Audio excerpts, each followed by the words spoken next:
ये आकाशवाणी रायपुर है। छत्तीसगढ़ी समाचार बुलेटिन के संग रामेश्वरी बघेल के जय जोहार। अब सुनाओ आज के प्रमुख समाचार। छत्तीसगढ़ विधानसभा में नवा विधायक मन के प्रबोधन कार्यक्रम ला आज केंद्रीय गृह मंत्री अमित शाह करीन संबोधित। किहिन सीखत रहना ही सफलता के मूल मंत्र है। अयोध्या में काली श्री रामलला के प्राण प्रतिष्ठा करे जाही। ये मौका में छत्तीसगढ़ में घलो होही कतकोन कार्यक्रम के आयोजन।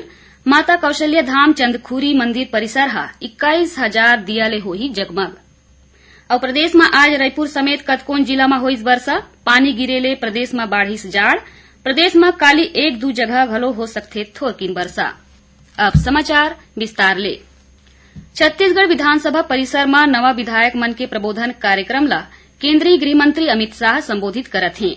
उमन किहिन की चाहे कतकोन अनुभव होए फिर हमेशा सीखत रहना ही सफलता के मूल मंत्र है। एकर ले पहली कार्यक्रम ला संबोधित करत अतिथि वक्ता के रूप में विधायक अजय चंद्राकर हा प्रश्नकाल के महत्ता के विस्तार ले जानकारी दीन। उमन किहिन के प्रश्न में बहुत ताकत होथे। ये लोकतंत्र के आत्मा होथे। प्रश्नकाल के सही ढंग ले प्रयोग करके सशक्त विधायक बने जा सकथे। उमन नवा विधायक मन ले आग्रह करीन कि आप ऐसे प्रश्न करो जेखर ले जनता ला फायदा मिले। विधानसभा में हमन ला सदा विद्यार्थी भाव ले प्रवेश करना चाहिए। वह कार्यक्रम के दूसरैया सत्र में पूर्व विधानसभा अध्यक्ष डॉक्टर प्रेम प्रकाश पांडेय हा बजट प्रक्रिया के बारे में विधायक मन ला विस्तार ले जानकारी दीन। उपराष्ट्रपति जगदीप धनखड़ हा किहिन की पक्ष और विपक्ष के विधायक मन के बीच सरलग संपर्क और तालमेल होना चाहिए। तबे लोकतंत्र हा फरही फूलही और सही परिणाम दिही। विधायक सदन में विरोधी नहीं भलुक एकता के भावना होना चाहिए। काली छत्तीसगढ़ विधानसभा में नवा विधायक मन ला संबोधित करत उमन किहिन की जिंदगी में सीखे के प्रक्रिया सरलग चलत रही थे। सदन में नवा विधायक मन ला जुन्ना विधायक मन ले बहुत कुछ सीखे बर मिलही। उपराष्ट्रपति हा संविधान सभा के गठन और संविधान निर्माण प्रक्रिया के जानकारी देवत किहिन कि विधायिका के सदस्य मन ला संविधान के ला जानना जरूरी है। वहीं मुख्यमंत्री विष्णुदेव साय हा अपन संबोधन में किहिन कि ये प्रबोधन कार्यक्रम के दौरान हमार नवा विधायक मन ला संसदीय परंपरा और कार्य प्रणाली के बारे में जाने समझेला मिलही। प्रदेश में जिला पुलिस बल के 5,900 ले ज्यादा आरक्षक भर्ती बर ऑनलाइन आवेदन भरे के तिथि ला 15 फरवरी ले बढ़ा के 6 मार्च कर दे गए है। एकरे संग संग आरक्षक भर्ती में पुरुष अभ्यर्थी मन बर निर्धारित अधिकतम उम्र सीमा में उपराहा 5 बछर की छूट दे गए है। अयोध्या में श्री राम लला के प्राण प्रतिष्ठा काली 22 जनवरी के करे जाही। प्रधानमंत्री नरेंद्र मोदी के पहुंचे ले पहली अयोध्या में तैयारी आखिरी चरण में है। प्राण प्रतिष्ठा समारोह ले पहली धार्मिक अनुष्ठान के घलो आज आखिरी दिन है।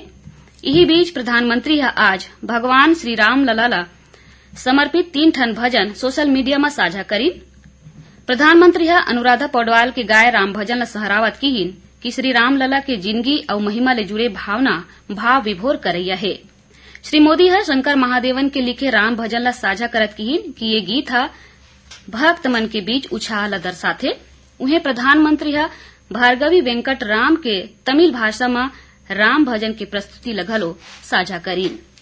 छत्तीसगढ़ी समाचार बुलेटिन आप मन आकाशवाणी रायपुर ले सुनत हव। छत्तीसगढ़ के खबर ले है आपके वास्ता और खबर के विश्वसनीयता ले है हमार वास्ता। आकाशवाणी समाचार रायपुर के प्रादेशिक समाचार बुलेटिन के संगे संग हमार समसामयिक कार्यक्रम आप रेडियो के संग अपन मोबाइल में घलो सुन सकत हो। आकाशवाणी समाचार फेसबुक, ट्विटर और यूट्यूब में घलो हावय। हमार फेसबुक पेज हरे Chhattisgarh news on AIR, Twitter handle CGAIR news और हमार यूट्यूब चैनल हरे छत्तीसगढ़ AIR न्यूज। तो अब रेडियो के संगे संग आपके मोबाइल के माध्यम ले हम आप तक पहुंचत हन। छत्तीसगढ़ के हर खबर बर सुनत रहो आकाशवाणी समाचार। औ आगू बाढ़थन बाँचे समाचार कोती। छत्तीसगढ़ में घलो काली आने आने कार्यक्रम के आयोजन करे जाही। माता कौशल्या धाम चंदखुरी में पर्यटन विभाग डहर ले रामोत्सव मनाए जाही। मंदिर परिसर में 21,000 दिया बारे जाही। ये कार्यक्रम के शुभारंभ पर्यटन मंत्री बृजमोहन अग्रवाल करही। वहीं सांसद सुनील सोनी और आरंग विधायक गुरु खुशवंत साहेब घलो मौजूद रही। माता कौशल्या धाम मंदिर समिति के डहर ले आयोजित ये कार्यक्रम में मानस गान और सांस्कृतिक कार्यक्रम के अलावा विशेष डाक आवरण विमोचन कार्यक्रम घलो आयोजित करे गए है। वहीं लव कुश के जन्मभूमि बलौदाबाजार जिला के तुरतुरिया में घलो काली वन विभाग डहर ले श्री राम लला प्राण प्रतिष्ठा समारोह ला भव्य बनाए बर 10,000 दिया बारे जाही।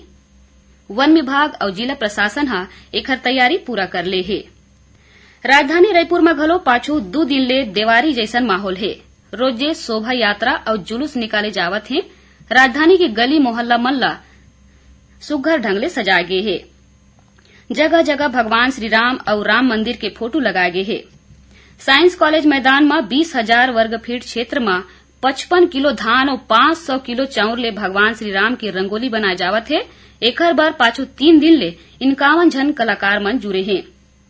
यही कड़ी में काली रायपुर में श्री राम जन्मभूमि ले जुड़े 500 बछर के इतिहास की गाथा की प्रस्तुति देगिस। कार्यक्रम में राज्यपाल और संस्कृति मंत्री बृजमोहन अग्रवाल समेत अब्बड़ संख्या में राजधानीवासी मौजूद रहिन है। मुंबई ले आए मोहित सिवानी के हृदय बैंड हा गाथा के प्रस्तुति देइस। यही बीच नवा रायपुर में काली बिहनिया 6 बजे ले रतिहा 8 बजे तक सबो चौक चौराहा में राम भजन और राम धुन के प्रसारण होही। कैबिनेट मंत्री ओपी चौधरी हा एकर बर अटल नगर प्राधिकरण ला निर्देश जारी कर दे हैं। संगे संग ओमन अयोध्या में होवैया प्राण प्रतिष्ठा समारोह के प्रसारण ला देखे बर नवा रायपुर में 7 जगह व्यवस्था कराए के निर्देश दे हैं, जेकर ले लोगन समारोह के सीधा प्रसारण देख सकही। उन्हें आदिम जाति अनुसूचित जाति विकास विभाग के आश्रम छात्रावास और कार्यालय मन में घलो शंखनाद और आरती पूजा करे जाही। सांझ कुन दिया बार के उत्सव मनाए जाही।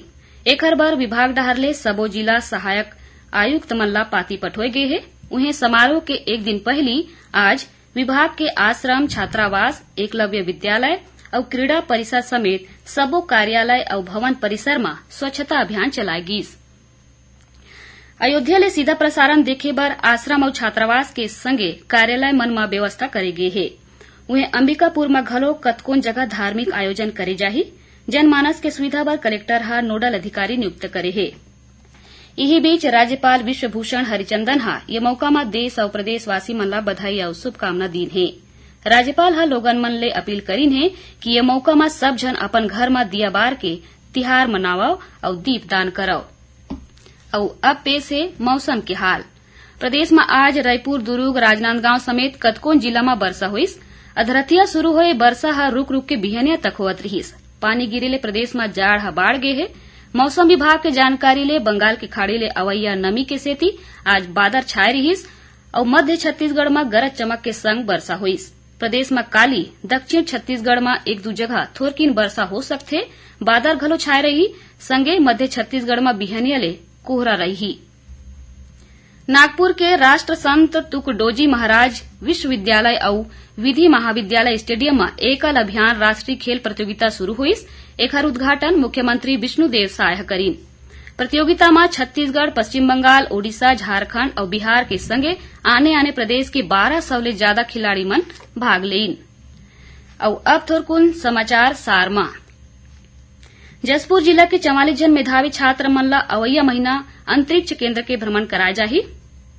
लइका मन ला आंध्र प्रदेश के श्रीहरिकोटा स्थित सतीश धवन अंतरिक्ष केंद्र के निःशुल्क शैक्षणिक भ्रमण करवाए जाही। लइका मन वैज्ञानिक मन ले भेंट घलो करही। और सुकमा जिला के बुरका लंका इलाका में गश्त के बेरा डीआरजी और कोबरा बटालियन के जवान मन माओवादी कैंप ला ध्वस्त कर दीन।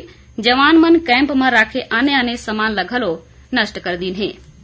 आखिर में प्रमुख समाचार एक गांव फेर।